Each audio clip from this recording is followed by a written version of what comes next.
જય ગુરુ મહારાજ. આત્મા ચાર છે: શુદ્ધાત્મા, જીવાત્મા, પરમાત્મા, અખંડ આત્મા. શુદ્ધાત્મા એટલે શ્વાસ, જીવાત્મા એટલે નાદ. બે વસ્તુ ભેળી થઈ એટલે જીવાત્મા. જીવ ગુણનું પદાર્થ છે. ગુણ ગવાય, ગુણ પાંચ છે: ગુણ ગવાય, ગુણ ખવાય, ગુણ પૂજાય, ગુણનું સ્થાપન થાય ને ગુણનું ઉત્થાપન થાય. તો ગુણનું મહત્વ શું કામ? એટલે ગણપતિ બે રહ્યા. ગુણપતિ એટલે ગુણનો પ્રશ્ન. અધિભૂત આત્મા કે છે. આત્મા એટલે અખંડ આત્મા. અખંડના એમાં એકના વત્તા ચાર: શુદ્ધાત્મા, જીવાત્મા, પરમાત્મા. એટલે ગીતામાં લખેલું છે કે અધિભૂત, અધિદેવ, અધિયજ્ઞ, અધિઆત્મા. આ શરીર છે એ વસ્તુ છે. સત વસ્તુ શું છે? એટલે શરીર. શરીર ન હોય તો કંઈ ન થાય. શરીર સાધન છે. તમે સાધ્ય છો, શરીરને જાણવાવાળા છો. આ એક નામમાં અનેક નામ છે, પણ એ બધા પહેલાદના. પણ પહેલાદ તો એક જ છે. તો અનેક નામ છે એટલે આંખ કોની કે પહેલાદની, કાન કોનો કે પહેલાદના, દાંત કોનો પહેલાદનો, હાથ કોનો પહેલાદના, પગ કોનો પહેલાદના. તો પહેલાદ ક્યાં? કે નામ એ પહેલાદ. તો એ નામમાં બધા નામ સમજ જાય. તો નામ એવું શું છે કે નામ એ ઈશ્વર છે. ઈશ્વર એટલે એ પોતે જ છે. એને બધાને જાણવા વાળો તું છો. તારી સિવાય બીજું કઈ છે અને તું શું એટલે જગત છે ને જગત ક્યાં છે? જગત તારી કાળમાંય નથી. તું શું એટલે જગત છે. તો જગત એવું શું છે કે જગત ત્રિગુણી માયા છે.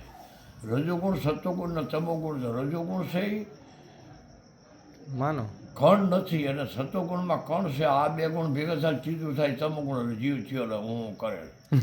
હું કરે હે અરે અરે હું મારું મારું કરે છે એ જીવ છે.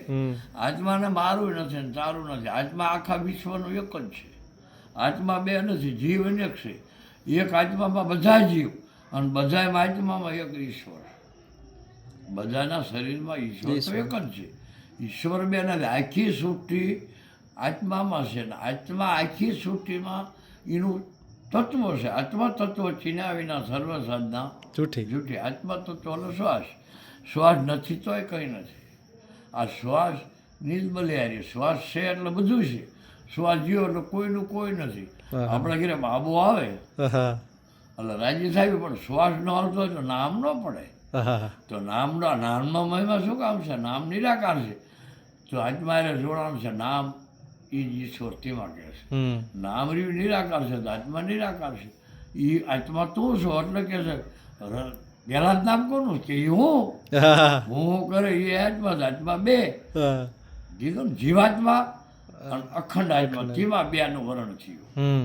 બાકી આમ એક જ નકે એક છે. આત્મા તો આખા વિશ્વનો એક છે. એક પણ ઘાટ જુદા પડ્યા ને ઘાટે ઘાટે જુદું.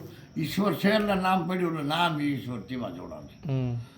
કારણ કે ઈશ્વર નથી તો નામ નથી. નામ તો આવતું નથી, જાતું નથી. તો કે ફલાણા ભાઈ બી ગયો. શું ઈશ્વર બી ગયો. ઈશ્વર જાય આવે છે કે નામ જાતું આવતું નથી. એટલે નામ અખંડાનંદ છે. નામ પરમાત્મા છે. એ કારણ કે પિંડ બ્રહ્માંડથી પર ગુરુ મારા એટલે તમારું નામ. પિંડ બ્રહ્માંડ, પિંડ એટલે શરીર અને બ્રહ્માંડ એટલે આગેબ.